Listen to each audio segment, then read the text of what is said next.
Good evening. In the last election, I made a commitment to speak directly with Albertans when important issues arise and to listen carefully to your advice. Tonight, I want to start one of those conversations. As Premier, I'm proud to lead a province that has achieved so much. We're creating jobs and attracting thousands of new Albertans each year, in part because our taxes are the lowest in Canada. We live in safe communities, and we're able to provide world-class health care for people like my dad and quality education for our kids, like my daughter Sarah. Alberta has been a steady star in turbulent waters, but even we're not immune to economic forces beyond our borders. Today, 30% of our budget is funded by revenues from oil and gas.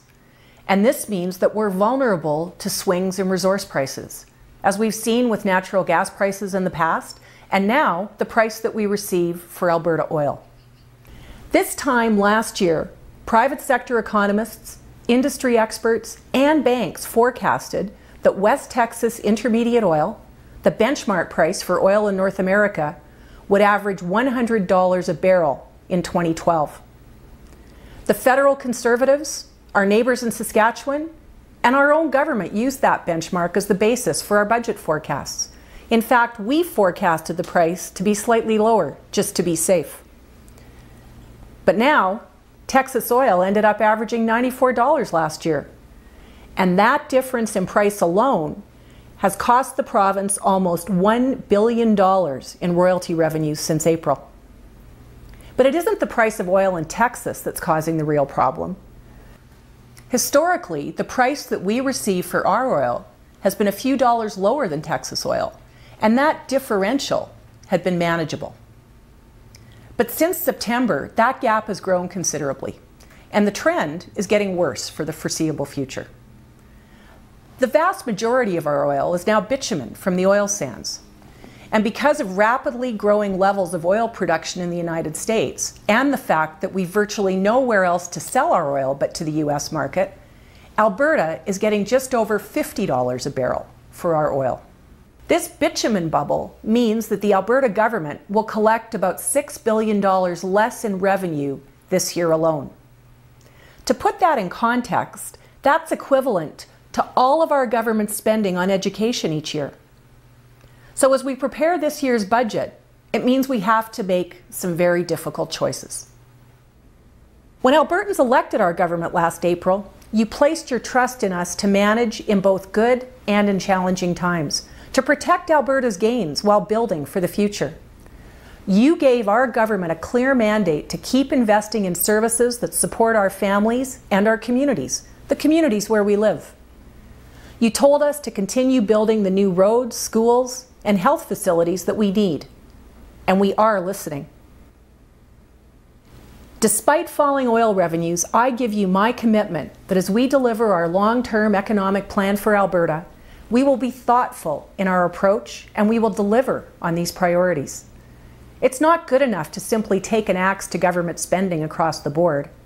That would mean that vulnerable Albertans get hit the hardest. And it's not good enough to take the easy way out and raise taxes.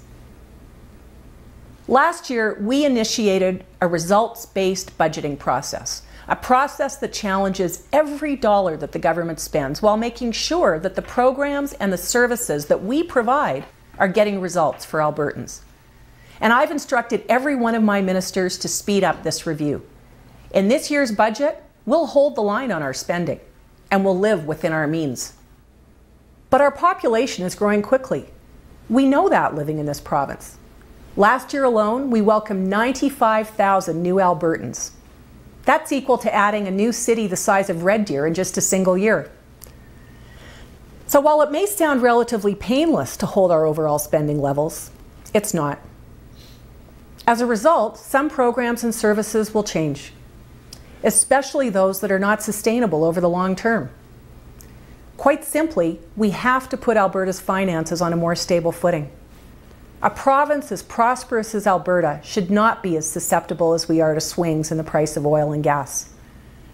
And it's why I'll continue to fight for a Canadian energy strategy that gets our oil both to the west and the east coast in Canada, to the refineries in the US Gulf Coast, and to markets overseas. particularly growing economies in Asia. We have a duty to ensure that our resources, especially Alberta oil and gas, get to new markets at a much fairer price. These are our assets, and we need to sell them for the highest price possible. And that means we absolutely must find ways to get Alberta oil to multiple customers around the world and get a competitive price. But this won't happen overnight. It will take focus and determination over the next several years to open new markets. And that's job one for my government. And through all of this, as we make the tough but thoughtful decisions to live within our means, we have a plan to once again begin investing a portion of our resource revenue in the Heritage Fund, the first time that that will have happened in over 25 years.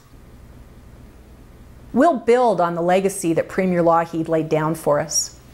A legacy premised on fiscal conservatism with a strong social conscience that has built Alberta into the greatest place in Canada to live, bar none. Working together and with your support, we'll work through the effects of the bitumen bubble and put Alberta on a more secure footing. But make no mistake about it, our government was elected to keep building Alberta, to focus our spending on the priorities that you told me were important. And that's exactly what we'll do. I look forward to continuing our conversation directly with you in the weeks ahead. We will listen and we will act. Next month, I'll lead the first annual Alberta Economic Summit that will bring together leading thinkers from across Alberta. We'll hear from industry experts, from business and not-for-profit sector leaders, and academics from our colleges and universities. But most importantly, we'll hear from people like you who are passionate about sharing ideas and finding solutions. This summit will not solve everything in one day, but it will allow us to continue our conversation. I don't expect your advice to be unanimous. It usually isn't in most families. But I'm prepared to make the tough decisions that must be made to protect all that we've achieved together, while not losing sight of our duty to future generations. Thank you for spending a few minutes with me this evening. Good night.